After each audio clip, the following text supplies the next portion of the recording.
सोचिए, अगर मैं आपसे कहूं कि जिस चार धाम यात्रा को आप जीवन की सबसे पवित्र यात्रा मानते हैं, जिसे मोक्ष का द्वार कहा जाता है, जिसके लिए लोग अपनी पूरी जिंदगी की कमाई, शरीर की सारी ताकत और मन की आखिरी श्रद्धा तक अर्पित कर देते हैं, अगर उसी यात्रा के पीछे एक ऐसा सच छुपा हो जो किताबों में साफ साफ कभी नहीं लिखा गया, अगर ये यात्रा सिर्फ आस्था नहीं बल्कि एक परीक्षा हो, अगर ये मंदिर सिर्फ पूजा के स्थान नहीं बल्कि चेतावनी हो, और अगर देवभूमि कही जाने वाली ये धरती हर किसी को स्वीकार नहीं करती, तो आज की ये कहानी किसी एक मंदिर की नहीं है, किसी एक भगवान की नहीं है, बल्कि उस रहस्य की है जिसे सदियों से देखा गया, महसूस किया गया, लेकिन कभी पूरी तरह बताया नहीं गया। ये कहानी है चार धाम की, लेकिन वैसी नहीं जैसी आपने बचपन से सुनी है, बल्कि वैसी जैसी साधुओं ने कान में फुसफुसाकर बताई, जैसी कुछ यात्रियों ने लौटकर चुपचाप अपने भीतर दबा ली, और जैसी कुछ लोग समझ ही नहीं पाए क्योंकि वो इस यात्रा से बदले हुए वापस नहीं लौटे। चार धाम: बद्रीनाथ, केदारनाथ, गंगोत्री और यमुनोत्री। आमतौर पर हमें यही सिखाया जाता है कि इन चार स्थानों की यात्रा कर लेने से इंसान के सारे पाप कट जाते हैं, आत्मा शुद्ध हो जाती है और मोक्ष का रास्ता खुल जाता है। लेकिन अगर हम प्राचीन ग्रंथों की पंक्तियों के बीच छुपे अर्थ को समझें, अगर लोक कथाओं, तांत्रिक परंपराओं और साधुओं की मौखिक कहानियों को जोड़कर देखें, तो एक बिल्कुल अलग तस्वीर सामने आती है। पुराने समय में चार धाम की यात्रा कोई आम बात नहीं थी। ये न तो छुट्टियों की योजना थी और न ही किसी धार्मिक टूर पैकेज का हिस्सा। ये एक ऐसा निर्णय होता था जो इंसान जीवन में बहुत सोच समझ कर लेता था, क्योंकि लोग जानते थे कि जो इस रास्ते पर गया वो वैसा वापस नहीं आएगा जैसा गया था। कहा जाता है कि पहले चार धाम जाने से पहले व्यक्ति को अपने जीवन की एक तरह से समीक्षा करनी पड़ती थी। वो अपने कर्मों को देखता था, अपने अहंकार को परखता था, अपने भीतर छुपे डर और लालच से लड़ता था, क्योंकि मान्यता ये थी कि ये चारों स्थान केवल देवताओं के निवास नहीं हैं, बल्कि ये चार शक्तिशाली ऊर्जा केंद्र हैं। और ऊर्जा कभी तटस्थ नहीं होती। वो या तो आपको ऊंचा उठाती है या पूरी तरह तोड़ देती है। इसी वजह से पुराने साधु कहते थे कि चार धाम वही जाए जो भीतर से तैयार हो। जो सिर्फ दिखावे की भक्ति लेकर जाएगा वो वहां टिक नहीं पाएगा। चार धाम की पूरी संरचना पर अगर ध्यान दें तो एक अजीब पैटर्न दिखता है। ये चारों स्थान ऐसी भौगोलिक परिस्थितियों में स्थित हैं जहां इंसानी शरीर अपने आप ही कमजोर पड़ने लगता है। ऊंचाई, ठंड, ऑक्सीजन की कमी, एकांत और प्रकृति की उग्रता, ये सब किसी संयोग का हिस्सा नहीं लगते। जैसे किसी ने जानबूझकर इन स्थानों को ऐसा बनाया हो कि यहां पहुंचने से पहले ही इंसान का अहंकार टूटने लगे। यहां मोबाइल नेटवर्क नहीं, सुविधाएं सीमित हैं, और कई बार तो इंसान खुद को पूरी तरह प्रकृति के हवाले महसूस करता है। यही वो अवस्था होती है जहां इंसान पहली बार खुद को भगवान से बड़ा नहीं समझ पाता। चार धाम की यात्रा में सबसे पहले जिस बात की परीक्षा होती है वो है धैर्य। लंबी पैदल यात्राएं, खराब मौसम, अचानक बदलती परिस्थितियां। कई यात्री बताते हैं कि इस यात्रा में उन्हें अपने भीतर का असली रूप दिखाई दिया। कोई गुस्से में टूट गया, कोई डर के कारण वापस लौट गया, और कोई चुपचाप सहता हुआ आगे बढ़ता रहा। यही कारण है कि कुछ साधु मानते हैं कि चार धाम कोई धार्मिक पर्यटन नहीं, बल्कि एक आध्यात्मिक फिल्टर है जो यह तय करता है कि कौन इस ऊर्जा को संभाल सकता है और कौन नहीं। इसी यात्रा का एक महत्वपूर्ण और सबसे रहस्यमय पड़ाव है केदारनाथ। आमतौर पर हम केदारनाथ को शिव का धाम कहते हैं, लेकिन सच इससे कहीं ज्यादा गहरा है। मान्यता है कि महाभारत युद्ध के बाद जब पांडव अपने पापों से मुक्त होना चाहते थे तो उन्होंने शिव को ढूंढना शुरू किया। शिव उनसे नाराज थे और उनसे बचने के लिए अलग अलग रूप धारण करते हुए हिमालय की ओर चले गए। अंततः जब पांडव केदारनाथ पहुंचे तो शिव ने बैल का रूप लिया और धरती में समा गए। यही कहानी हमें बचपन से सुनाई जाती है, लेकिन स्थानीय मान्यताओं में एक और बात कही जाती है जो आम किताबों में शायद ही मिलती हो। कहा जाता है कि शिव पूरी तरह धरती में विलीन नहीं हुए। उनका चेतन रूप आज भी केदारनाथ क्षेत्र में सक्रिय है। यही कारण है कि इस स्थान की ऊर्जा इतनी तीव्र मानी जाती है। कई लोगों ने अनुभव किया है कि केदारनाथ पहुंचते ही मन अपने आप शांत या अत्यधिक विचलित हो जाता है। कुछ यात्रियों को वहां अजीब बेचैनी होती है, बिना किसी कारण के आंखों में आंसू आ जाते हैं, तो कुछ लोग घंटों ध्यान में बैठे रह जाते हैं। बिना ये समझे कि समय कैसे बीत गया। स्थानीय पुजारी और पुराने निवासी बताते हैं कि केदारनाथ में रात का समय बिल्कुल अलग होता है। जब मंदिर के कपाट बंद हो जाते हैं और चारों ओर सन्नाटा छा जाता है, तब वातावरण में एक अजीब कंपन महसूस होता है। कई बार डमरू जैसी ध्वनि सुनाई देने की बातें कही जाती हैं, हालांकि इसका कोई भौतिक स्रोत दिखाई नहीं देता। कुछ लोग इसे हवा का भ्रम कहते हैं, लेकिन जो लोग वहां लंबे समय तक रहे हैं वो मानते हैं कि यह साधारण हवा नहीं है। केदारनाथ को लेकर एक और अनकहा सच ये है कि यह स्थान उन लोगों को स्वीकार नहीं करता जिनका मन छल से भरा हो। कई बार ऐसा देखा गया है कि कुछ यात्री बिना किसी स्पष्ट कारण के बीमार पड़ जाते हैं। किसी को अचानक तेज सिर दर्द होने लगता है, किसी को घबराहट होने लगती है। पुराने साधु इसे शिव की परीक्षा कहते हैं। उनका मानना है कि शिव यहाँ केवल पूज्य देवता नहीं, बल्कि एक न्यायाधीश की तरह उपस्थित हैं, जो बिना बोले ही इंसान के भीतर झांक लेते हैं। 2013 की त्रासदी के बाद भी कई सवाल ऐसे हैं जिनका जवाब विज्ञान पूरी तरह नहीं दे पाया। मंदिर का सुरक्षित रह जाना, उसके पीछे खड़ी विशाल शिला और चारों ओर मची तबाही के बीच उस स्थान का बचा रहना। कुछ लोग इसे संयोग कहते हैं, लेकिन आस्था रखने वाले मानते हैं कि ये इस बात का संकेत है कि केदारनाथ केवल पत्थरों से बना ढांचा नहीं, बल्कि एक जीवित शक्ति केंद्र है। और ऐसी शक्ति के सामने इंसान की छोटी छोटी चालाकियां, उसका दिखावटी धर्म सब व्यर्थ हो जाता है। चार धाम की यात्रा में केदारनाथ एक ऐसा पड़ाव है जहां बहुत से लोग पहली बार ये समझ पाते हैं कि भक्ति केवल मंत्र बोलने का नाम नहीं है। यहां पहुंचकर इंसान को अपने ही भीतर का सामना करना पड़ता है। कई लोग बताते हैं कि उन्होंने वहां अपने जीवन की गलतियों को साफ साफ देखा, जैसे कोई अदृश्य शक्ति उनके सामने उनका पूरा अतीत खोलकर रख दे। यही कारण है कि कुछ लोग केदारनाथ से लौटकर पूरी तरह बदल जाते हैं। उनका जीवन जीने का तरीका बदल जाता है, उनका अहंकार टूट जाता है और वो पहले से ज्यादा विनम्र हो जाते हैं। चार धाम की असली सच्चाई शायद यही है कि ये स्थान हमें कुछ देने से पहले हमसे बहुत कुछ छीन लेते हैं। हमारे भ्रम, हमारा घमंड, हमारा झूठा आत्मविश्वास। और जो इन सब को छोड़ने के लिए तैयार नहीं होता, उसके लिए ये यात्रा केवल थकान और परेशानी बनकर रह जाती है। लेकिन जो इन परीक्षाओं को समझ लेता है, उसके लिए चार धाम केवल मंदिर नहीं रहते, बल्कि आत्मा के भीतर खुलने वाले दरवाजे बन जाते हैं। और शायद इसी वजह से कहा गया था कि चार धाम की यात्रा हर किसी के लिए नहीं होती, बल्कि सिर्फ उनके लिए होती है जो सच में खुद को जानने का साहस रखते हैं। चार धाम की यात्रा के अगले चरण में जैसे ही यात्री केदारनाथ की उस तीव्र और भारी ऊर्जा को पार करता है, उसके भीतर एक अजीब सा खालीपन और साथ ही एक नई संवेदना जन्म लेने लगती है। ऐसा लगता है मानो कुछ टूट चुका है, लेकिन उसी टूटन के बीच कुछ नया आकार ले रहा है। यही अवस्था इंसान को धीरे धीरे बद्रीनाथ की ओर खींचती है। बद्रीनाथ केवल विष्णु का मंदिर नहीं है, बल्कि इसे लेकर साधुओं और तांत्रिक परंपराओं में कहा जाता है कि यह स्थान समय के नियमों से बंधा नहीं है। यहां पहुंचकर कई लोगों को ऐसा अनुभव होता है जैसे घड़ी की सुइयां अर्थहीन हो गई हों। दिन कब बीत गया, रात कब उतर आई, इसका अंदाजा ही नहीं रहता। कुछ यात्री बताते हैं कि बद्रीनाथ में बिताए कुछ घंटे उन्हें जीवन के कई वर्षों जैसे भारी और गहरे लगते हैं, तो कुछ के लिए वही समय एक क्षण की तरह गुजर जाता है। प्राचीन कथाओं में बताया गया है कि विष्णु ने यहाँ हजारों वर्षों तक तप किया था और लक्ष्मी ने बद्री वृक्ष का रूप धारण कर उन्हें हिमपात से बचाया था। लेकिन इस कथा के पीछे एक और संकेत छुपा हुआ है, जिसे बहुत कम लोग समझने की कोशिश करते हैं। तप केवल बैठकर मंत्र जपने का नाम नहीं होता। तप का अर्थ होता है स्वयं को समय, भूख, नींद और इच्छाओं से अलग कर देना। कहा जाता है कि बद्रीनाथ की भूमि पर यह तप आज भी जारी है। यही कारण है कि यहाँ का वातावरण असामान्य रूप से शांत होने के बावजूद भीतर तक हिला देने वाला लगता है। कई लोग पहली बार यहाँ आकर कहते हैं कि उन्हें अपने विचारों की आवाज बहुत तेज सुनाई देने लगी।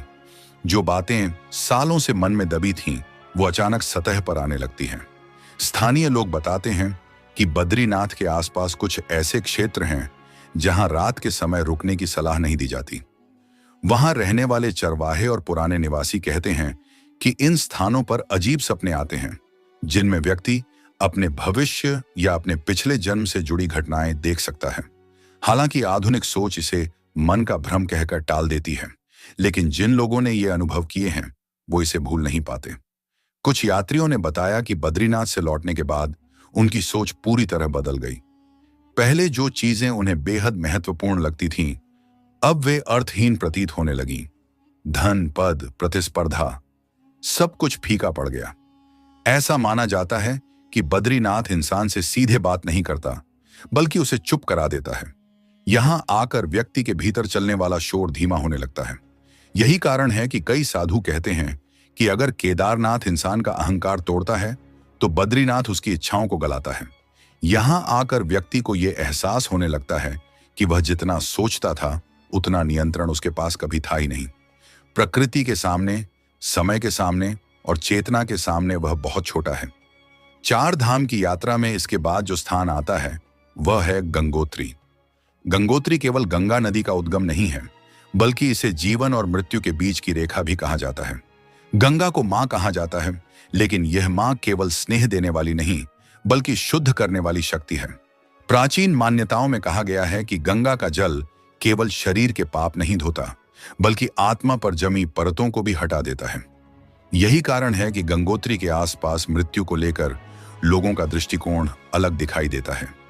यहां मृत्यु को अंत नहीं, बल्कि यात्रा का एक पड़ाव माना जाता है। कई पुराने साधु बताते हैं कि गंगोत्री के क्षेत्र में साधना करने वाले योगियों को मृत्यु का भय नहीं सताता। उनका मानना है कि गंगा के प्रवाह में समय भी बहता है। जो कुछ भी स्थिर है, वह यहां टिक नहीं पाता। यही वजह है कि गंगोत्री में बैठकर ध्यान करने वालों को अक्सर अपने जीवन की नश्वरता का गहरा बोध होता है। कुछ लोग इसे भयावह अनुभव कहते हैं, लेकिन कुछ के लिए यह अनुभव मुक्तिदायक बन जाता है। उन्हें यह समझ आने लगता है कि जिस शरीर को वे मैं समझ बैठे थे, वह तो केवल एक अस्थायी आवरण है। गंगोत्री से जुड़ा एक अनकहा सच यह भी है कि यहाँ कई ऐसे स्थान हैं जहाँ लंबे समय तक रुकने से मन भारी होने लगता है। कुछ यात्रियों ने बताया कि उन्होंने वहां अपने प्रियजनों की मृत्यु से जुड़े दृश्य देखे। कुछ ने अपने ही अंतिम संस्कार के सपने देखे। साधु इसे चेतावनी नहीं, बल्कि शिक्षा मानते हैं। उनका कहना है कि गंगा इंसान को यह याद दिलाने के लिए है कि मृत्यु कोई शत्रु नहीं है, बल्कि जीवन का ही एक रूप है। जो इस सत्य को स्वीकार कर लेता है, वह भय से मुक्त हो जाता है। गंगोत्री में गंगा का जल अत्यंत ठंडा और निर्मल होता है, लेकिन कहा जाता है कि इस जल में केवल हिमालय की बर्फ नहीं, बल्कि शिव की जटाओं की ऊर्जा भी बहती है। यही कारण है कि इसे स्पर्श करते ही कई लोगों को सिहरन के साथ साथ अजीब सी शांति का अनुभव होता है। कुछ लोग बताते हैं कि गंगोत्री में स्नान करने के बाद उन्हें अपने भीतर जमा वर्षों का बोझ हल्का लगने लगा, जैसे कोई अदृश्य शक्ति उनके कंधों से भार उतार रही हो।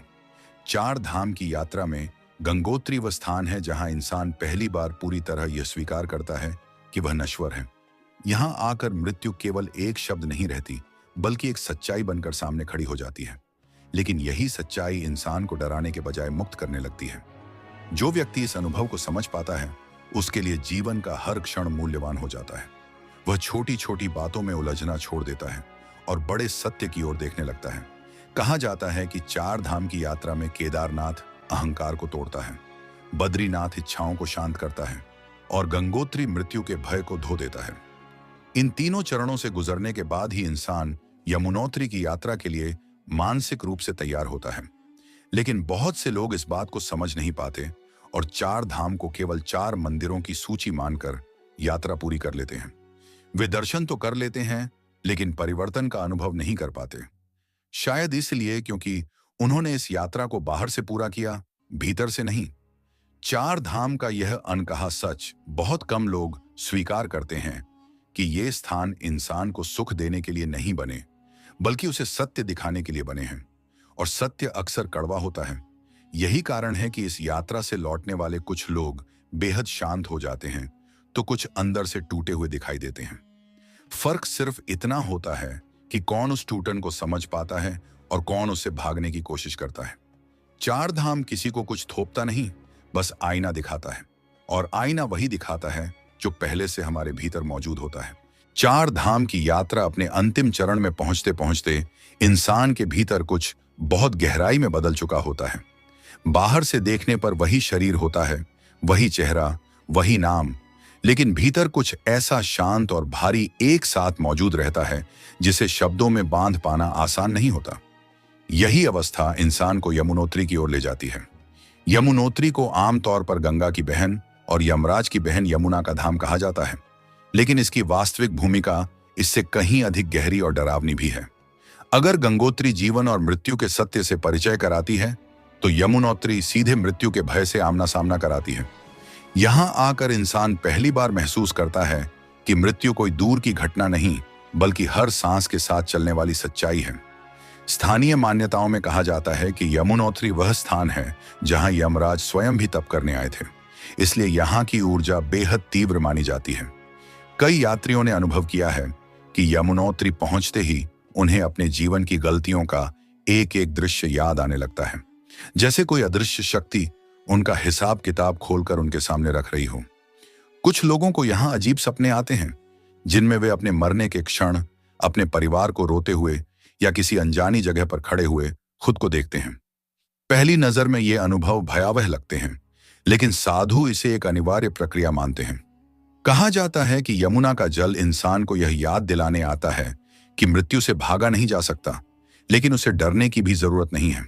जो व्यक्ति इस सत्य को स्वीकार कर लेता है, उसके लिए यमुनोत्री भय का स्थान नहीं, बल्कि मुक्ति का द्वार बन जाती है। यही कारण है कि कई साधक कहते हैं कि यमुनोत्री में स्नान करने के बाद उन्हें मृत्यु का डर कम महसूस होने लगा। उन्हें ऐसा लगा जैसे जीवन का सबसे बड़ा बोझ उनके मन से उतर गया हो। हालांकि कुछ लोगों के लिए यह अनुभव उल्टा भी होता है। वे यहाँ आकर भीतर से टूट जाते हैं, क्योंकि वे अपने कर्मों का सामना करने के लिए तैयार नहीं होते। यमुनोत्री के आसपास के क्षेत्रों में कई ऐसी कहानियां प्रचलित हैं जिन्हें आमतौर पर यात्रियों को नहीं बताया जाता। कुछ लोग कहते हैं कि यहाँ रात के समय रुकने पर उन्हें किसी की उपस्थिति का एहसास होता है, जैसे कोई देख रहा हो। कुछ ने यह भी कहा कि उन्हें अपने कानों में धीमी सी आवाजें सुनाई दी, मानो कोई उनका नाम पुकार रहा हो। आधुनिक सोच इसे थकान या ऊंचाई का असर कह सकती है, लेकिन जो लोग इन अनुभवों से गुजरे हैं, उनके लिए यह साधारण बात नहीं रहती। वे लौटकर लंबे समय तक चुप रहते हैं, जैसे शब्द उनका साथ छोड़ चुके हों। चार धाम की यात्रा का यह अंतिम चरण इंसान से उसका आखिरी भ्रम भी छीन लेता है। वह भ्रम कि उसके पास अभी बहुत समय है, कि वह सब कुछ बाद में सुधार लेगा। यमुनोत्री यह एहसास दिलाती है कि हर क्षण निर्णायक है। यही कारण है कि यहां से लौटने वाले कुछ लोग अचानक अपने जीवन में बड़े फैसले ले लेते हैं। कोई अपनी नौकरी छोड़ देता है, कोई वर्षों पुरानी दुश्मनी खत्म कर देता है, तो कोई अचानक बहुत सरल जीवन जीने लगता है। बाहर से देखने वालों को ये फैसले अजीब लगते हैं, लेकिन भीतर से ये लोग पहले से कहीं ज्यादा हल्के महसूस करते हैं। चार धाम का अंतिम और सबसे बड़ा सच यहीं पर धीरे धीरे स्पष्ट होने लगता है। ये यात्रा मोक्ष की गारंटी नहीं देती, ये आपको स्वर्ग का टिकट नहीं थमाती। ये केवल एक अवसर देती है खुद को पूरी सच्चाई के साथ देखने का। केदारनाथ ने अहंकार तोड़ा, बद्रीनाथ ने इच्छाओं को शांत किया, गंगोत्री ने मृत्यु के सत्य से परिचय कराया और यमुनोत्री ने मृत्यु के भय से सामना करवाया। इन चारों चरणों के बाद इंसान के भीतर अगर कुछ बचता है तो वह है केवल चेतना। पुराने समय में इसलिए कहा जाता था कि चार धाम की यात्रा हर किसी को नहीं करनी चाहिए, क्योंकि जो व्यक्ति भीतर से कमजोर है, जो अपने झूठ को ही सच मानकर जी रहा है, उसके लिए ये यात्रा बेहद पीड़ादायक हो सकती है। कुछ लोग इस यात्रा से लौटकर कहते हैं कि उन्हें कुछ भी विशेष महसूस नहीं हुआ, शायद इसलिए क्योंकि उन्होंने केवल रास्ता तय किया, भीतर की यात्रा नहीं की। चार धाम के रहस्य किसी पत्थर पर लिखे नहीं हैं, वे इंसान के अनुभव में लिखे जाते हैं। सबसे खतरनाक सच यही है कि चार धाम किसी को बदलने का वादा नहीं करता। यह आपको मजबूर नहीं करता कि आप अच्छे बने, साधु बने या त्यागी बने। यह सिर्फ आईना दिखाता है, और आईना वही दिखाता है जो पहले से मौजूद होता है। अगर भीतर करुणा है तो वो और गहरी हो जाती है। अगर भीतर भय है तो वो सामने आ जाता है। अगर भीतर अहंकार है तो वो टूटता है या और कठोर हो जाता है। चुनाव इंसान का होता है। इसीलिए कुछ साधु कहते हैं कि चार धाम की यात्रा पूरी नहीं होती जब आप घर लौटते हैं। असली यात्रा तब शुरू होती है जब आप रोजमर्रा के जीवन में वापस जाते हैं। वही भीड़, वही संघर्ष, वही रिश्ते, लेकिन अब एक बदली हुई दृष्टि के साथ। अगर इंसान इस दृष्टि को संभाल पाए तो चार धाम उसके जीवन का सबसे बड़ा मोड़ बन जाता है, और अगर वह इसे नजरअंदाज कर दे तो ये यात्रा केवल यादों और तस्वीरों तक सिमट कर रह जाती है। शायद यही वो सच है जो किताबों में नहीं बताया गया, क्योंकि किताबें मार्ग बता सकती हैं लेकिन अनुभव नहीं दे सकती। चार धाम कोई कहानी नहीं, कोई पर्यटन स्थल नहीं, बल्कि एक जीवित प्रक्रिया है। एक ऐसी प्रक्रिया जो इंसान को धीरे धीरे खाली करती है ताकि वह अंत में खुद से मिल सके, और खुद से मिलना ही शायद सबसे कठिन और सबसे पवित्र यात्रा है। महाभारत का युद्ध समाप्त हो चुका था, लेकिन शांति अभी बहुत दूर थी। कुरुक्षेत्र की भूमि पर अब कोई शंख नहीं बज रहा था, कोई रथ दौड़ नहीं रहा था, फिर भी वातावरण भारी था। ऐसा लग रहा था मानो धरती स्वयं उस रक्तपात को भूल नहीं पा रही हो। जहां कुछ समय पहले धर्म और अधर्म की सबसे बड़ी लड़ाई लड़ी गई थी, वहां अब केवल मौन था। पांडव विजयी थे, लेकिन उनके चेहरे पर विजय का गर्व नहीं था। युधिष्ठिर का हृदय अपराध बोध से भरा था, क्योंकि उन्हें लग रहा था कि राज्य पाने की कीमत उन्होंने अपने ही रक्त से चुकाई है। अर्जुन, जिनके धनुष ने अधर्म को परास्त किया था, अब उसी धनुष को देखते हुए मौन में डूबे थे। भीम, जिनकी शक्ति से युद्ध की दिशा बदली थी, आज स्वयं के भीतर चल रहे युद्ध से हार रहे थे। सहदेव और नकुल भी उस शांति को महसूस कर रहे थे जो बाहर नहीं, भीतर टूट चुकी थी। और इन सब के बीच श्री कृष्ण थे।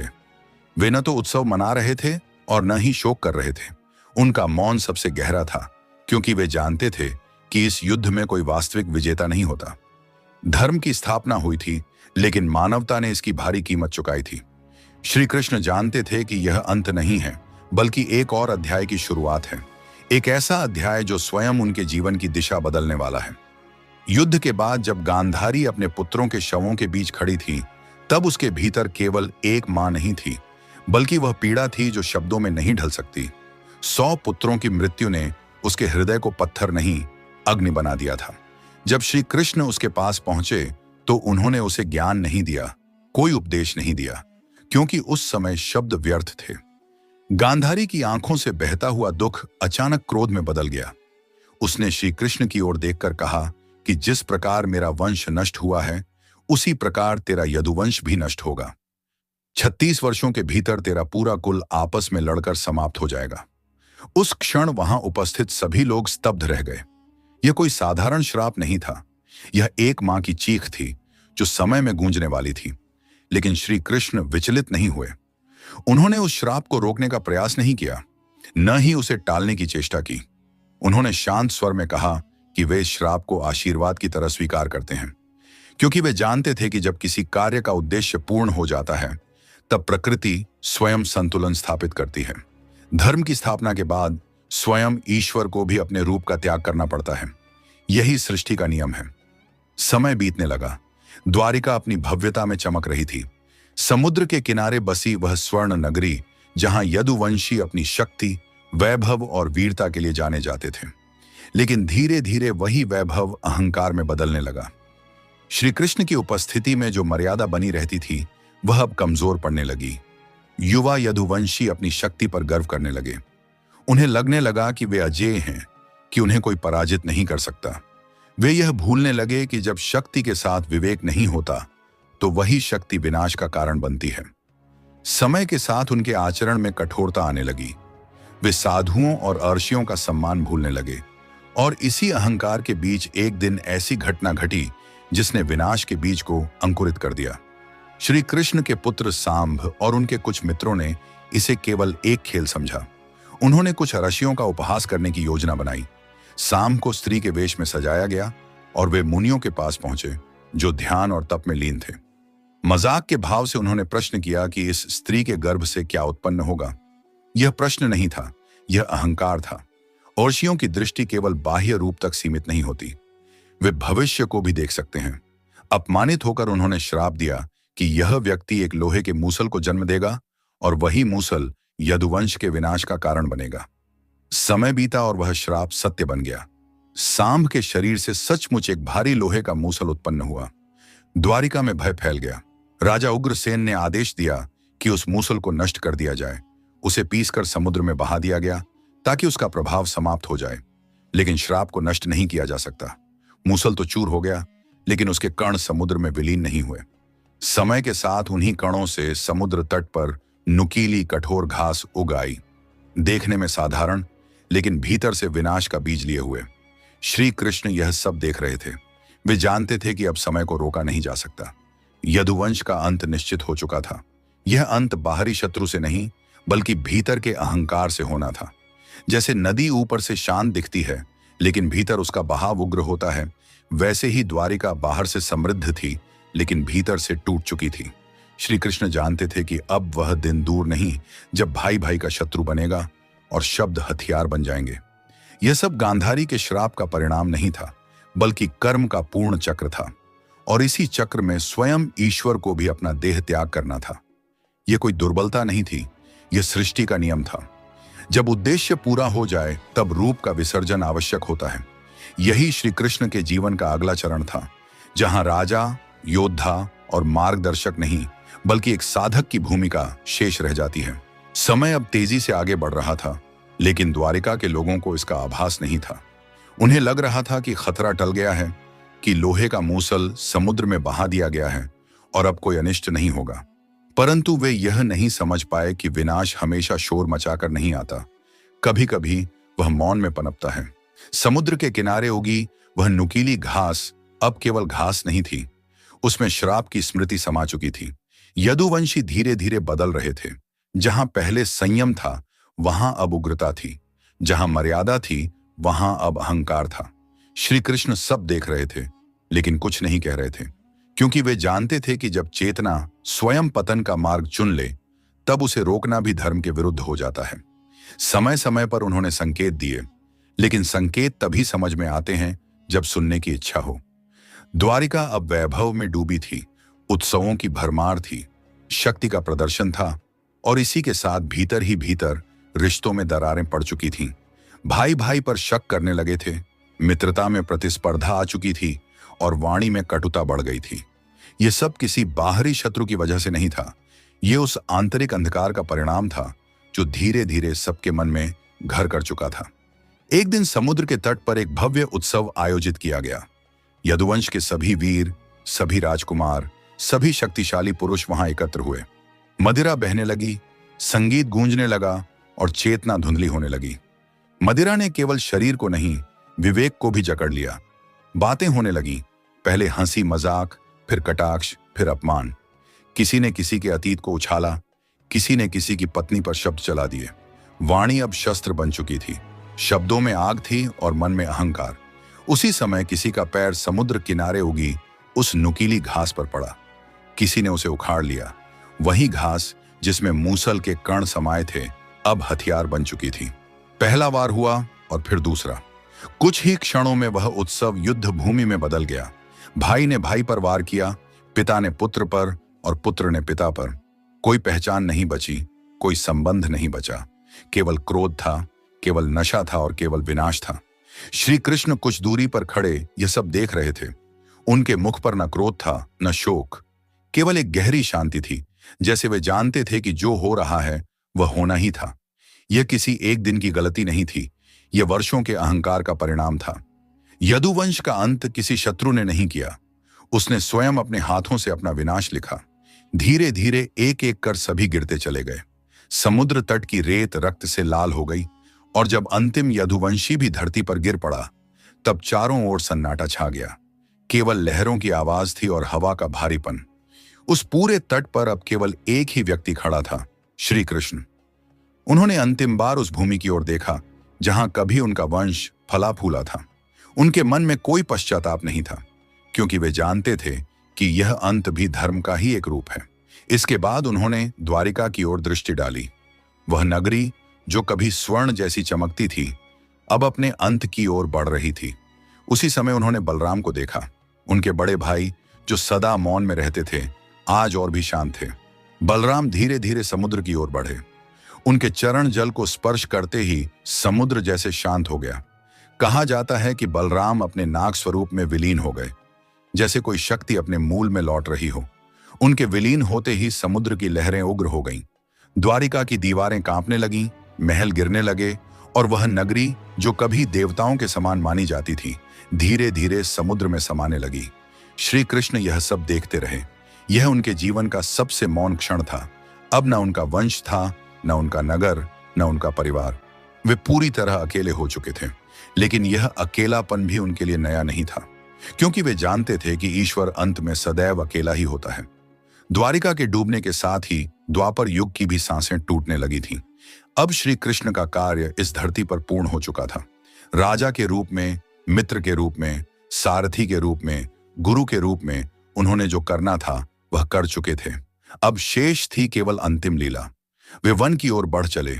कोई रथ नहीं, कोई शोर नहीं, केवल एक साधक की तरह शांत, स्थिर, मौन। वन के भीतर एक पीपल का वृक्ष था। श्री कृष्ण वहीं रुके। उन्होंने अपने शरीर को विश्राम दिया, लेकिन उनका मन और आत्मा तो पहले ही अनंत में विलीन हो चुके थे। उसी समय वहां एक शिकारी आया जिसका नाम जरा था।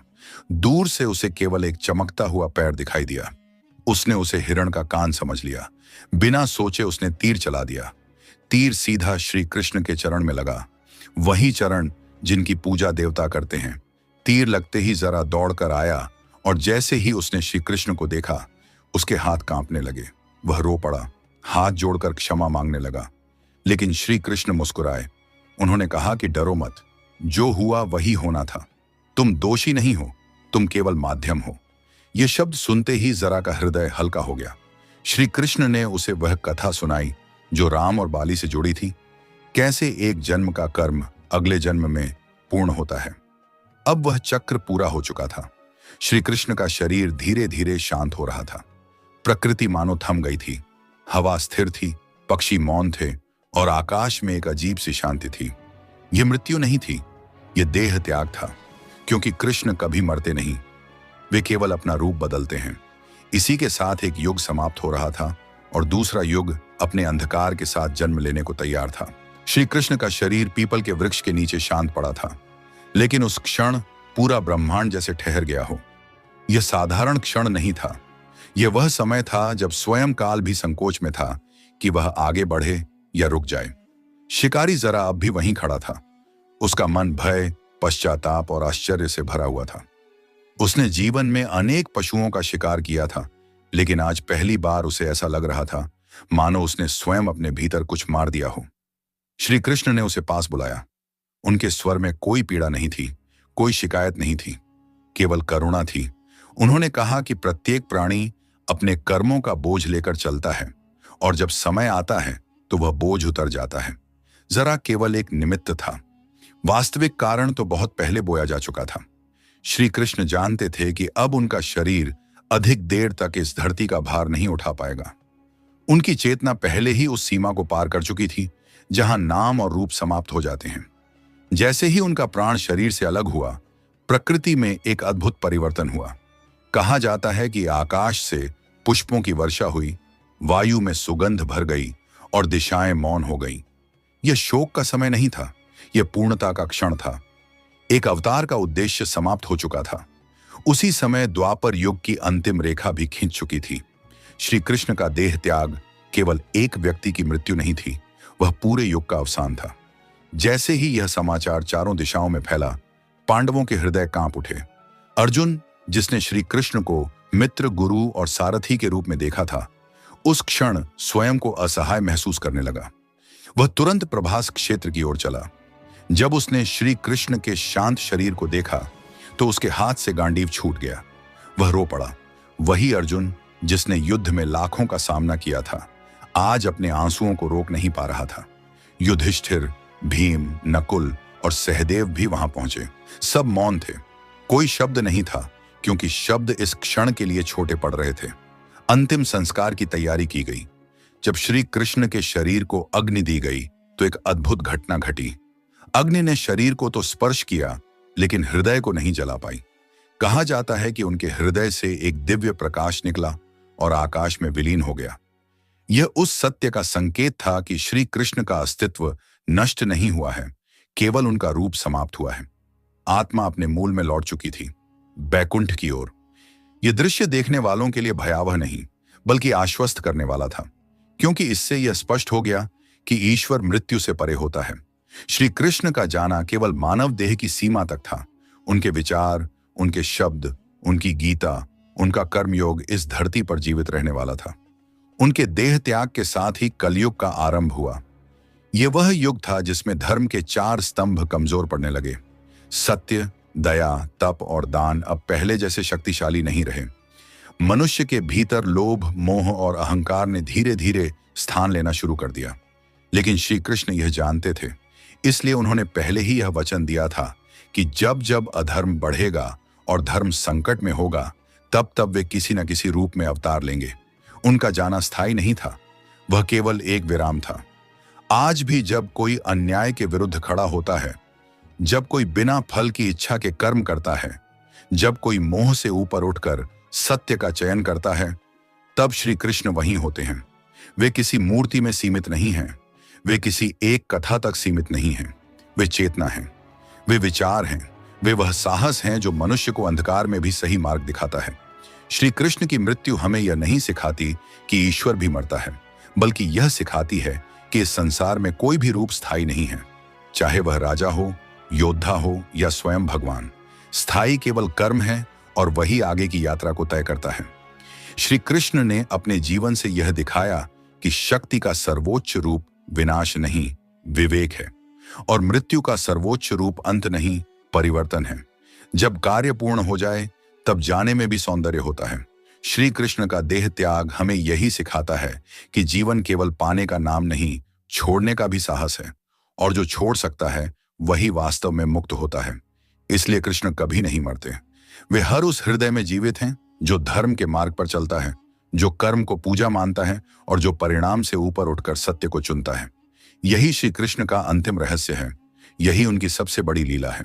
सोचिए, दुनिया में एक ऐसा स्थान है जहां कदम रखते ही समय की चाल बदल जाती है, जहां इंसान जितना ऊपर बढ़ता है उतना ही पीछे छूटता जाता है, जहां आधुनिक विज्ञान, अत्याधुनिक तकनीक और मानव साहस तीनों मिलकर भी असहाय हो जाते हैं। एक ऐसा पर्वत जिसे आज तक कोई जीत नहीं पाया, न कोई उस पर झंडा गाड़ सका, न कोई उसकी चोटी को छू सका। यह कोई साधारण पर्वत नहीं, बल्कि ऐसा रहस्य है जो सदियों से मानव सभ्यता को चुनौती देता आ रहा है। साल 2001 में जब चीन जैसे शक्तिशाली देश ने इस पर्वत पर चढ़ाई पर हमेशा के लिए प्रतिबंध लगा दिया, तब पूरी दुनिया हैरान रह गई। सवाल यह नहीं था कि प्रतिबंध क्यों लगाया गया, बल्कि सवाल यह था कि आखिर ऐसा क्या हुआ जिसने एक सरकार को यह मानने पर मजबूर कर दिया कि यह पर्वत इंसानों के लिए नहीं है। आज हम बात कर रहे हैं उस रहस्यमय, दिव्य और भयावह रूप से आकर्षक स्थान की जिसे दुनिया कैलाश पर्वत के नाम से जानती है। समुद्र तल से लगभग 6,718 मीटर की ऊंचाई पर स्थित कैलाश पर्वत देखने में जितना शांत और स्थिर लगता है, भीतर से उतना ही रहस्यमय और असामान्य है। यह केवल बर्फ से ढका एक पहाड़ नहीं है, बल्कि करोड़ों लोगों की आस्था, विश्वास और आध्यात्मिक चेतना का केंद्र है। हिंदू धर्म में इसे भगवान शिव का निवास स्थान माना गया है। मान्यता है कि यहीं भगवान शिव अपनी अर्धांगिनी माता पार्वती के साथ ध्यान मग्न अवस्था में विराजमान है। यही वह स्थान है जहां से संपूर्ण ब्रह्मांड की ऊर्जा संचालित होती है। बौद्ध धर्म के अनुयायी इसे परम आनंद के देवता डेम चौक का निवास मानते हैं, जबकि जैन धर्म में यही अष्टापद पर्वत है जहां प्रथम तीर्थंकर ऋषभदेव को मोक्ष की प्राप्ति हुई थी। एक ही पर्वत, लेकिन 3 प्रमुख धर्मों की सर्वोच्च आस्था। यह अपने आप में एक बहुत बड़ा संकेत है कि कैलाश साधारण स्थान नहीं है। कैलाश पर्वत को लेकर एक और अद्भुत तथ्य यह है कि यह दुनिया का शायद इकलौता ऐसा पर्वत है जिसकी चोटी आज तक मानव पैरों से अछूती है। हिमालय की लगभग हर ऊंची चोटी पर इंसान चढ़ चुका है, चाहे वह माउंट एवरेस्ट हो या कंचनजंगा, लेकिन कैलाश पर्वत आज भी अजेय है। कई पर्वतारोहियों ने इसे फतह करने की कोशिश की, लेकिन हर बार उन्हें अजीब और डरावने अनुभवों का सामना करना पड़ा। किसी को अचानक तेज बुखार हो गया, किसी को सांस लेने में परेशानी होने लगी, तो किसी को ऐसा मानसिक भय महसूस हुआ जिसे शब्दों में बयान करना असंभव था। कुछ पर्वतारोहियों ने बताया कि जैसे जैसे वे ऊपर बढ़ते थे, उन्हें ऐसा महसूस होता था मानो कोई अदृश्य शक्ति उन्हें वापस लौटने का आदेश दे रही हो। यहां तक कि दुनिया के सबसे महान पर्वतारोहियों में से एक राइनहोल्ड मेसनर, जिन्होंने बिना ऑक्सीजन के 14,800 चोटियों को फतह किया, उन्होंने भी कैलाश पर्वत पर चढ़ने से साफ इनकार कर दिया। उन्होंने कहा था कि कैलाश पर्वत को जीतना नहीं चाहिए, क्योंकि यह पर्वत किसी मानव विजय के लिए नहीं बना है। यह कथन किसी साधारण व्यक्ति का नहीं, बल्कि उस इंसान का था जिसने असंभव को संभव कर दिखाया था। जब ऐसे लोग भी इस पर्वत के सामने झुक जाते हैं तो सवाल और गहरा हो जाता है। कैलाश पर्वत से जुड़ा एक और रहस्य है समय का। यहां आने वाले यात्रियों और साधकों ने एक अजीब सी बात नोटिस की। उन्होंने पाया कि उनके बाल और नाखून असामान्य रूप से तेजी से बढ़ने लगते हैं। सामान्यतः जो वृद्धि 2 हफ्तों में होती है वह यहां मात्र 2 दिनों में हो जाती है। कुछ लोगों ने यह भी महसूस किया कि उनकी त्वचा जल्दी बूढ़ी दिखने लगती है, मानो उम्र अचानक तेज रफ्तार पकड़ लेती हो। रूसी पर्वतारोहियों और शोधकर्ताओं ने दावा किया कि कुछ साहसी लोग जब पर्वत के एक विशेष बिंदु तक पहुंचे तो उनके शरीर में तेजी से बुढ़ापे के लक्षण दिखने लगे।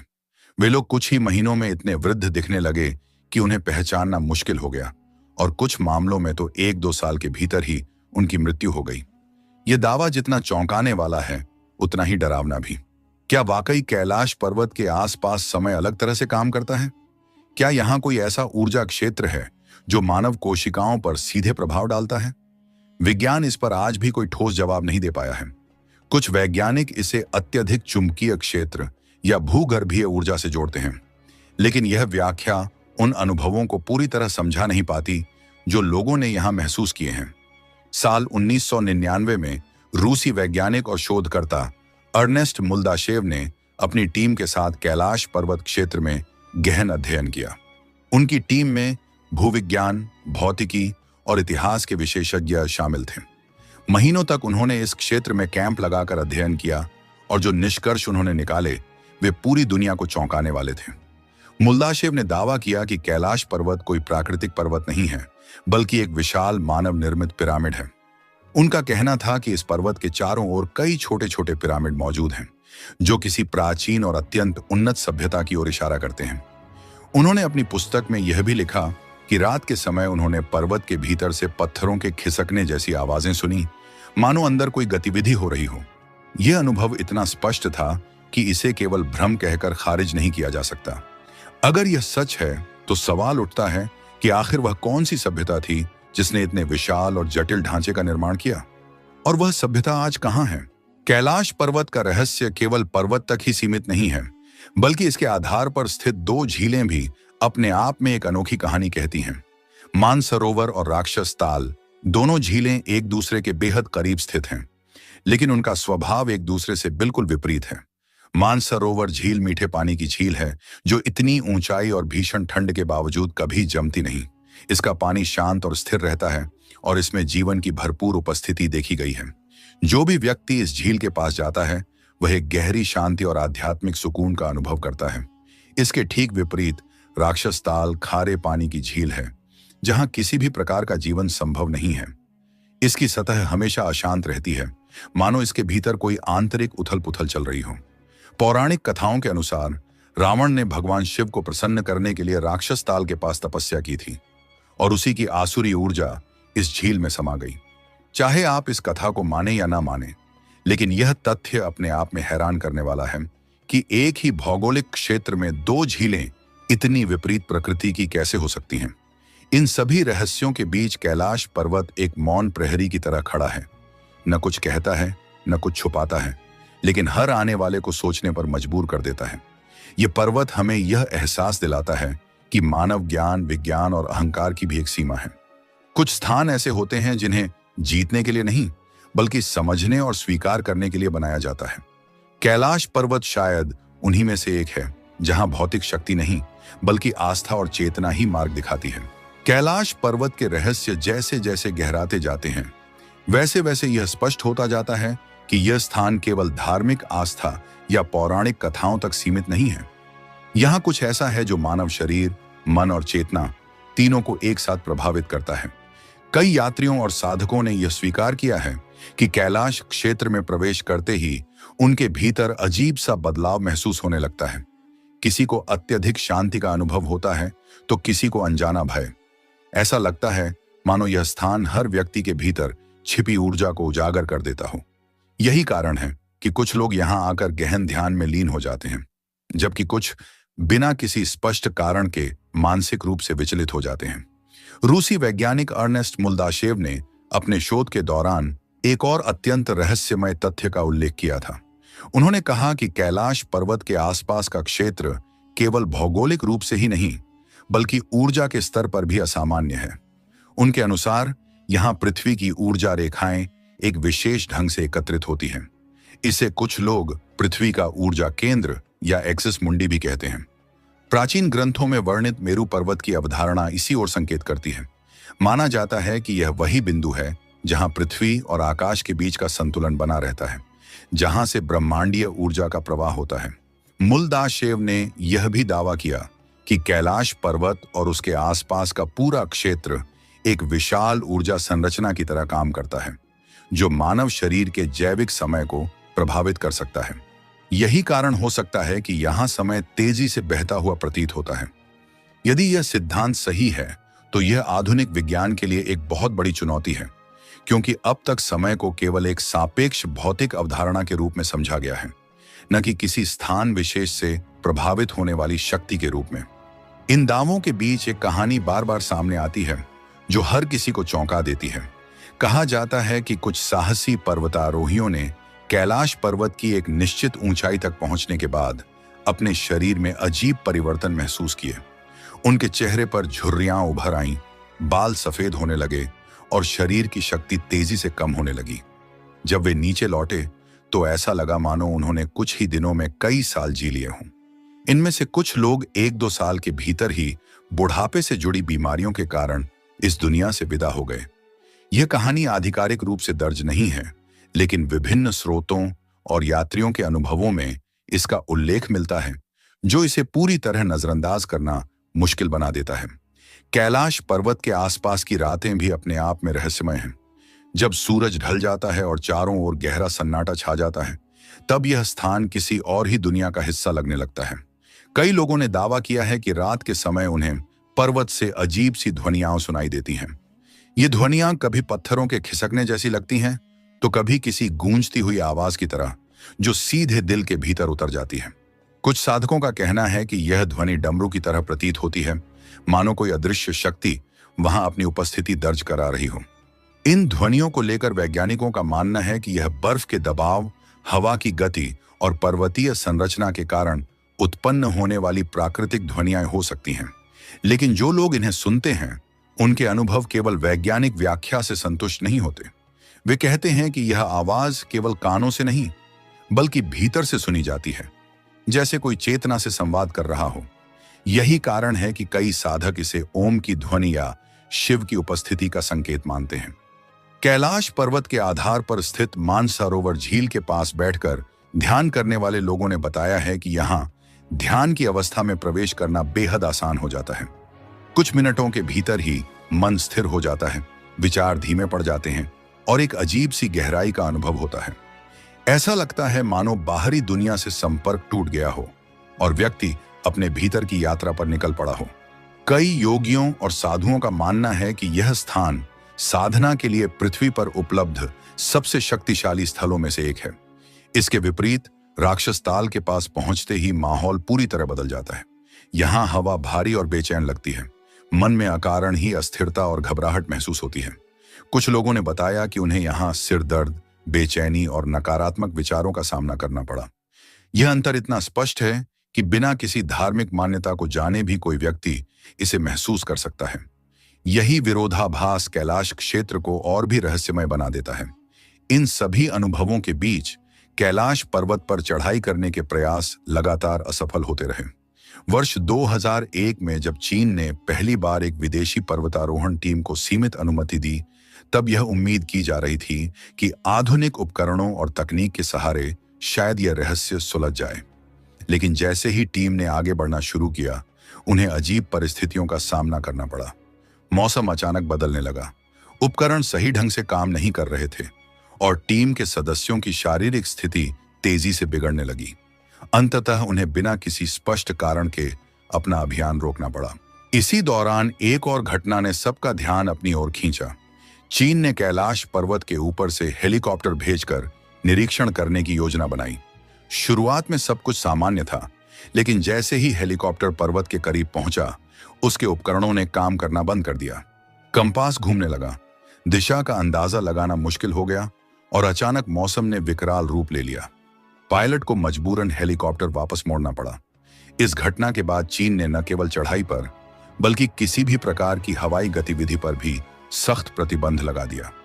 यह निर्णय केवल सुरक्षा कारणों से नहीं लिया गया था, बल्कि इसके पीछे वह अनुभव थे जिन्हें शब्दों में समझाना मुश्किल था। अधिकारियों ने महसूस किया कि कैलाश पर्वत के साथ छेड़छाड़ करना किसी अनदेखे खतरे को न्योता देना हो सकता है। इसके बाद से कैलाश पर्वत को एक ऐसे क्षेत्र के रूप में देखा जाने लगा जहां मानव हस्तक्षेप को सीमित रखना ही बेहतर है। समय के साथ साथ यह धारणा और मजबूत होती चली गई कि कैलाश पर्वत केवल भौतिक दुनिया का हिस्सा नहीं है। यह एक ऐसा स्थान है जहां आध्यात्मिक और भौतिक सीमाएं धुंधली हो जाती हैं। यहां आकर यह एहसास होता है कि इंसान कितना छोटा है और ब्रह्मांड कितना विशाल। शायद यही कारण है कि यह पर्वत आज भी मानव अहंकार के आगे अडिग खड़ा है, बिना कुछ कहे, बिना कुछ किए, बस अपनी उपस्थिति मात्र से। इन रहस्यों को समझने की कोशिश में कई वैज्ञानिक, साधक और शोधकर्ता आए, लेकिन कोई भी इसे पूरी तरह समझ नहीं पाया। हर किसी को यहां से कुछ न कुछ मिला। किसी को प्रश्न, किसी को शांति, किसी को भय, तो किसी को गहन आध्यात्मिक अनुभव। कैलाश पर्वत शायद किसी एक उत्तर के लिए नहीं बना है, बल्कि यह हर व्यक्ति को उसके अपने प्रश्नों से रूबरू कराने के लिए है। और जैसे जैसे इन अनुभवों की कहानियां फैलती गईं, एक और रहस्य धीरे धीरे लोगों के मन में आकार लेने लगा। एक ऐसी दिव्य नगरी का विचार जो कैलाश पर्वत के भीतर या उसके नीचे स्थित है। एक ऐसी जगह जो साधारण आंखों से दिखाई नहीं देती, लेकिन जिसकी उपस्थिति को महसूस किया जा सकता है। यही विचार आगे चलकर शंभाला की कथा से जुड़ जाता है, जो इस रहस्यमय यात्रा को और भी गहराई में ले जाने वाला है। जैसे जैसे कैलाश पर्वत के रहस्यों की परतें खुलती जाती हैं, वैसे वैसे यह एहसास और गहरा होता जाता है कि यह स्थान केवल धरती का एक हिस्सा नहीं, बल्कि किसी बहुत बड़े और जटिल तंत्र का केंद्र है। यहाँ प्रकृति, ऊर्जा और चेतना एक दूसरे में इस तरह घुली हुई हैं कि उन्हें अलग अलग करके समझना लगभग असंभव हो जाता है। कैलाश पर्वत के आसपास आने वाले कई यात्रियों ने यह अनुभव किया है कि यहाँ हवा तक अलग तरह से महसूस होती है। सांस लेते समय ऐसा लगता है मानो हवा में कोई अदृश्य कंपन मौजूद हो, जो सीधे शरीर और मन पर असर डालता हो। कुछ लोग इसे अत्यंत शुद्ध ऊर्जा मानते हैं, तो कुछ इसे असहज और भारी अनुभव बताते हैं। यही द्वैत इस स्थान को और भी रहस्यमय बना देता है। कई साधकों का मानना है कि कैलाश पर्वत के पास पहुंचने पर मानव चेतना अपने आप बदलने लगती है। ध्यान में बैठना आसान हो जाता है, विचार धीमे पड़ जाते हैं और भीतर एक गहरी शांति या कभी कभी गहरी बेचैनी जन्म लेती है। यह इस बात पर निर्भर करता है कि व्यक्ति के भीतर क्या छिपा है। कहा जाता है कि यह स्थान किसी दर्पण की तरह है, जो इंसान को उसी रूप में लौटा देता है जैसा वह भीतर से है। शायद यही कारण है कि कुछ लोग यहां आकर आत्मिक शांति का अनुभव करते हैं, जबकि कुछ को अपने डर और कमजोरियों का सामना करना पड़ता है। कैलाश क्षेत्र से जुड़ी रहस्यमय ध्वनियां भी लंबे समय से लोगों को हैरान करती रही हैं। कई यात्रियों ने बताया है कि विशेषकर सुबह और रात के समय उन्हें ऐसी आवाजें सुनाई देती हैं जो किसी भी सामान्य प्राकृतिक ध्वनि से मेल नहीं खाती। कभी यह आवाज दूर से आती हुई गूंज जैसी लगती है, तो कभी ऐसा महसूस होता है जैसे किसी विशाल डमरू को धीरे धीरे बजाया जा रहा हो। कुछ लोगों को यह AUM की ध्वनि जैसी प्रतीत होती है, जो धीरे धीरे पूरे वातावरण में फैल जाती है। यह अनुभव केवल कानों तक सीमित नहीं रहता, बल्कि शरीर के भीतर तक महसूस किया जाता है, मानो हर कोशिका उस कंपन के साथ तालमेल बिठा रही हो। वैज्ञानिक इन ध्वनियों को बर्फ के पिघलने, हवा के दबाव और पर्वतीय संरचना से जोड़ते हैं। उनके अनुसार ऊंचाई पर मौजूद विशाल बर्फीले ढांचे और तेज हवाओं के कारण ऐसी गूंज उत्पन्न हो सकती है। लेकिन जो लोग इन आवाजों को सुन चुके हैं, वे कहते हैं कि यह केवल एक भौतिक घटना नहीं हो सकती। उनका मानना है कि यह ध्वनि चेतना से संवाद करती है, जैसे कोई अदृश्य शक्ति अपनी उपस्थिति का आभास करा रही हो। यही कारण है कि साधक इसे शिव की डमरू नाद या ब्रह्मांडीय ऊर्जा की गूंज मानते हैं। इन ध्वनियों के साथ साथ कैलाश पर्वत से जुड़ी रहस्यमय रोशनियों की कहानियां भी सामने आती रही हैं। कई यात्रियों ने दावा किया है कि रात के समय पर्वत के आसपास और कभी-कभी उसकी ढलानों पर अजीब रंगों की रोशनी दिखाई देती है। ये रोशनियां कभी नीली, कभी सफेद और कभी सुनहरी प्रतीत होती हैं। ये न तो स्थिर रहती हैं और न ही किसी सामान्य प्रकाश स्रोत जैसी लगती हैं। कुछ पल के लिए प्रकट होती हैं और फिर अचानक गायब हो जाती हैं, मानो कभी थी ही नहीं। कुछ वैज्ञानिक इसे वातावरण में मौजूद गैसों, बर्फ के क्रिस्टल और चंद्रमा की रोशनी के परावर्तन से जोड़ते हैं। लेकिन स्थानीय लोगों और साधकों का मानना है कि यह रोशनियां किसी आध्यात्मिक ऊर्जा का संकेत हैं। वे कहते हैं कि यह स्थान उन लोगों को संकेत देता है जो इसे समझने की क्षमता रखते हैं। यही कारण है कि हर कोई इन रोशनियों को नहीं देख पाता। यह अनुभव भी व्यक्ति की चेतना और संवेदनशीलता पर निर्भर करता है। कैलाश पर्वत को लेकर एक और अत्यंत रोचक अवधारणा यह है कि इसे पृथ्वी का केंद्र बिंदु या एक्सिस मुंडी माना जाता है। प्राचीन ग्रंथों में वर्णित मेरु पर्वत की कल्पना इसी से जुड़ी हुई मानी जाती है। कहा जाता है कि यह वह बिंदु है जहां धरती और आकाश, भौतिक और आध्यात्मिक दुनिया एक दूसरे से जुड़ती हैं। कई संस्कृतियों में यह विश्वास रहा है कि दुनिया की ऊर्जा रेखाएं इसी स्थान पर आकर मिलती हैं। यदि यह सच है तो कैलाश पर्वत केवल धार्मिक दृष्टि से ही नहीं बल्कि ऊर्जा और चेतना के स्तर पर भी अत्यंत महत्वपूर्ण हो जाता है। कुछ शोधकर्ताओं का मानना है कि कैलाश पर्वत की संरचना और उसका सटीक उत्तर दक्षिण अभिमुख होना भी इसे विशेष बनाता है। यह पर्वत चारों दिशाओं के साथ अद्भुत संतुलन में खड़ा दिखाई देता है, मानो इसे किसी विशेष उद्देश्य से ही स्थापित किया गया हो। यही कारण है कि कुछ लोग इसे प्राकृतिक संरचना मानने से इनकार करते हैं और इसे किसी प्राचीन, अत्यंत उन्नत सभ्यता का निर्माण मानते हैं। हालांकि इस दावे के पक्ष में कोई ठोस वैज्ञानिक प्रमाण नहीं है, लेकिन यह विचार पूरी तरह असंभव भी नहीं लगता, खासकर जब हम इसके आसपास घटने वाली असामान्य घटनाओं को देखते हैं। कैलाश पर्वत पर चढ़ाई को लेकर जो प्रतिबंध लगाए गए, उनके पीछे केवल धार्मिक भावनाएं ही नहीं थीं। साल 2001 में चीन द्वारा लगाए गए प्रतिबंध के पीछे कई ऐसी घटनाएं थीं जिन्हें सार्वजनिक रूप से कभी पूरी तरह साझा नहीं किया गया। कुछ रिपोर्ट्स के अनुसार जब पर्वतारोहियों और शोधकर्ताओं ने इस क्षेत्र में गहराई से प्रवेश करने की कोशिश की तो उन्हें अजीब शारीरिक और मानसिक प्रभावों का सामना करना पड़ा। कुछ को अचानक तेज सिरदर्द हुआ, कुछ को मतली और भ्रम की स्थिति, तो कुछ को ऐसा लगा मानो उनकी चेतना शरीर से अलग हो रही हो। ये अनुभव इतने तीव्र थे कि अभियान को बीच में ही रोकना पड़ा। इसी समय चीन ने यह भी महसूस किया कि कैलाश पर्वत के साथ किसी भी प्रकार का प्रयोग या आक्रामक हस्तक्षेप न केवल खतरनाक हो सकता है बल्कि अंतर्राष्ट्रीय स्तर पर धार्मिक और सांस्कृतिक विवाद भी खड़े कर सकता है। लेकिन जो लोग इन घटनाओं के करीब थे, उनका मानना है कि असली कारण इससे कहीं अधिक गहरा था। उन्होंने महसूस किया कि यह स्थान इंसान के नियंत्रण में आने वाला नहीं है। यहाँ तकनीक भी सीमित हो जाती है और मानव बुद्धि भी। इन सब के बीच एक और रहस्यमय कथा बार बार उभर कर सामने आती है। एक ऐसे व्यक्ति की कहानी जो कथित रूप से कैलाश पर्वत की चोटी तक पहुंचा था।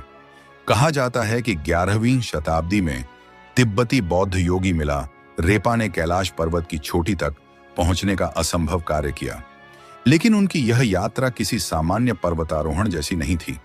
इसे एक आध्यात्मिक सिद्धि के रूप में देखा जाता है।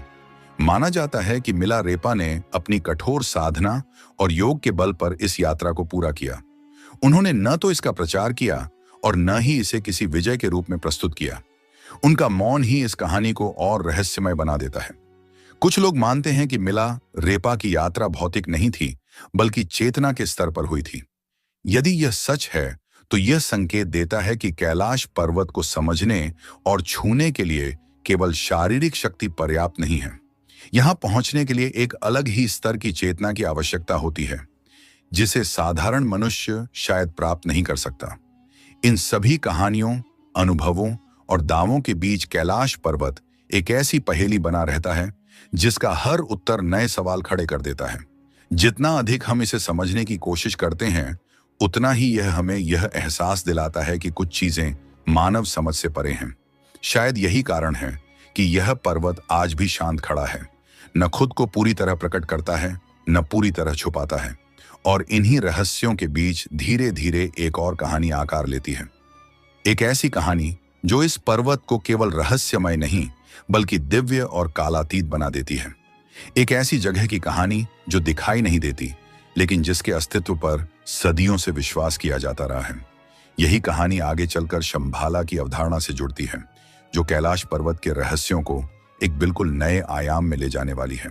जैसे ही कैलाश पर्वत के रहस्यों की चर्चा शंभाला की अवधारणा तक पहुंचती है, पूरी कहानी एक अलग ही स्तर पर चली जाती है।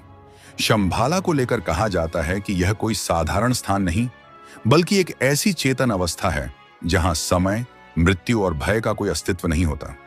प्राचीन तिब्बती और बौद्ध ग्रंथों में शंभाला को एक ऐसे दिव्य लोक के रूप में वर्णित किया गया है जहां केवल वही पहुंच सकता है जिसका मन पूर्ण रूप से शुद्ध हो चुका हो। यह कोई ऐसा स्थान नहीं है जिसे नक्शों पर खोजा जा सके, बल्कि यह स्वयं व्यक्ति को तब खोज लेता है जब वह इसके योग्य हो जाता है। कहा जाता है कि कैलाश पर्वत और शंभाला के बीच एक ऐसा संबंध है जिसे साधारण दृष्टि से नहीं देखा जा सकता। कुछ मान्यताओं के अनुसार कैलाश पर्वत शंभाला का द्वार है, लेकिन यह द्वार पत्थर और लकड़ी का नहीं, बल्कि चेतना का बना हुआ है। यदि कोई व्यक्ति केवल जिज्ञासा या अहंकार के साथ इसे खोजने निकलता है तो वह कभी सफल नहीं होता। लेकिन यदि कोई साधक पूर्ण समर्पण, विनम्रता और सत्य के साथ इस मार्ग पर चलता है तो कहा जाता है कि उसे संकेत मिलने लगते हैं। ये संकेत किसी स्पष्ट आवाज या दृश्य के रूप में नहीं आते, बल्कि अंतर्मन में उत्पन्न होते हैं। कई यात्रियों ने यह अनुभव साझा किया है कि कैलाश क्षेत्र में कुछ समय बिताने के बाद उन्हें ऐसा महसूस हुआ मानो वे किसी अदृश्य सीमा के बहुत करीब आ गए हों। ऐसा लगता है जैसे एक कदम आगे बढ़ाने पर सब कुछ बदल जाएगा, लेकिन वही कदम सबसे कठिन होता है। कुछ लोगों को उस बिंदु पर अचानक भय महसूस होता है, तो कुछ को गहरी करुणा और प्रेम की अनुभूति होती है। यही वह क्षण माना जाता है जहां व्यक्ति का वास्तविक परीक्षण होता है। जो इस भय से पीछे हट जाता है, उसके लिए यह अनुभव वहीं समाप्त हो जाता है। लेकिन जो उसे स्वीकार कर लेता है, उसके लिए जीवन कभी पहले जैसा नहीं रहता। शंभाला की कहानियों में यह भी कहा जाता है कि वहां रहने वाले लोग सामान्य मनुष्यों जैसे नहीं होते। उन्हें सिद्ध पुरुष या महात्मा कहा गया है, जो हजारों वर्षों से जीवित हैं। उनका शरीर स्थूल नहीं, बल्कि ऊर्जा के स्तर पर अस्तित्व में होता है। वे इच्छा अनुसार प्रकट हो सकते हैं और गायब भी। यही कारण है कि कुछ यात्रियों ने दावा किया है कि उन्होंने कैलाश क्षेत्र में ऐसे लोगों से मुलाकात की जो देखने में साधारण थे, लेकिन जिनकी आंखों में एक गहरी शांति और ज्ञान झलकता था। बातचीत के कुछ ही क्षणों में ऐसा लगता था मानो वे व्यक्ति के जीवन के हर प्रश्न का उत्तर जानते हों। कुछ लोग इन कथाओं को कल्पना मानते हैं, लेकिन यह भी सच है कि ऐसी कहानियां केवल एक संस्कृति या एक ग्रंथ तक सीमित नहीं हैं। हिंदू, बौद्ध और यहां तक कि कुछ पश्चिमी रहस्यवादी परंपराओं में भी एक ऐसे छिपे हुए दिव्य लोक का उल्लेख मिलता है जहां मानव चेतना अपने सर्वोच्च स्तर पर पहुंचती है। यह समानता अपने आप में एक बड़ा संकेत है कि शायद इन कथाओं के पीछे कोई गहरा सत्य छिपा हुआ है। इसी संदर्भ में नासा और अन्य अंतर्राष्ट्रीय अंतरिक्ष एजेंसियों से जुड़ी कुछ रोचक चर्चाएं भी सामने आती रही हैं। कई वर्षों से यह अफवाह फैलती रही है कि नासा के उपग्रहों ने कैलाश पर्वत के आसपास कुछ ऐसी संरचनाएं दर्ज की हैं जो सामान्य पर्वतीय संरचनाओं से अलग प्रतीत होती हैं। कुछ तस्वीरों में पर्वत के आसपास एक विशिष्ट ज्यामितीय पैटर्न दिखाई देता है, जो प्राकृतिक होते हुए भी अत्यंत सटीक लगता है। इन पैटर्न्स को देखकर कुछ लोग यह दावा करते हैं कि यह किसी अत्यंत उन्नत ऊर्जा प्रणाली का हिस्सा हो सकता है। हालांकि नासा या किसी अन्य आधिकारिक एजेंसी ने कभी भी शंभाला या कैलाश से जुड़े किसी रहस्य की सार्वजनिक रूप से पुष्टि नहीं की है, लेकिन यह भी सच है कि इस क्षेत्र की सैटेलाइट इमेजरी को लेकर हमेशा एक सीमित जानकारी ही उपलब्ध कराई गई है। कुछ शोधकर्ताओं का मानना है कि यह क्षेत्र भू राजनीतिक और धार्मिक दृष्टि से इतना संवेदनशील है कि इससे जुड़ी हर जानकारी को सार्वजनिक करना संभव नहीं। लेकिन संदेह करने वालों के लिए यही सीमित जानकारी और भी अधिक सवाल खड़े कर देती है। कुछ स्वतंत्र शोधकर्ताओं का यह भी मानना है कि कैलाश पर्वत के आसपास का चुंबकीय क्षेत्र असामान्य है। उनके अनुसार यहाँ कंपास ठीक से काम नहीं करते और इलेक्ट्रॉनिक उपकरणों में गड़बड़ी देखी गई है। यदि यह सच है तो यह इस बात का संकेत हो सकता है कि यहाँ पृथ्वी की ऊर्जा किसी अलग ही रूप में प्रवाहित होती है। कुछ लोग इसे धरती की ऊर्जा रेखाओं का संगम मानते हैं, तो कुछ इसे एक प्राकृतिक पोर्टल या ऊर्जा द्वार के रूप में देखते हैं। इन सभी वैज्ञानिक और आध्यात्मिक चर्चाओं के बीच एक सवाल लगातार उभर कर सामने आता है। यदि कैलाश और शंभाला वास्तव में इतने शक्तिशाली और महत्वपूर्ण हैं, तो इन्हें आज भी पूरी तरह समझा क्यों नहीं जा सका? शायद इसका उत्तर बहुत सरल है। मानव सभ्यता ने हमेशा बाहरी दुनिया को समझने पर अधिक ध्यान दिया है, जबकि कैलाश और शंभाला का रहस्य भीतर की यात्रा से जुड़ा हुआ है। यह यात्रा प्रयोगशालाओं या उपग्रहों से नहीं, बल्कि ध्यान, साधना और आत्मचिंतन से पूरी होती है। कहा जाता है कि जब कोई व्यक्ति भीतर की इस यात्रा पर निकलता है तो उसका दृष्टिकोण पूरी तरह बदल जाता है। उसे समझ में आने लगता है कि जीवन केवल जन्म और मृत्यु के बीच की एक छोटी सी घटना नहीं है, बल्कि एक निरंतर चलने वाली प्रक्रिया है।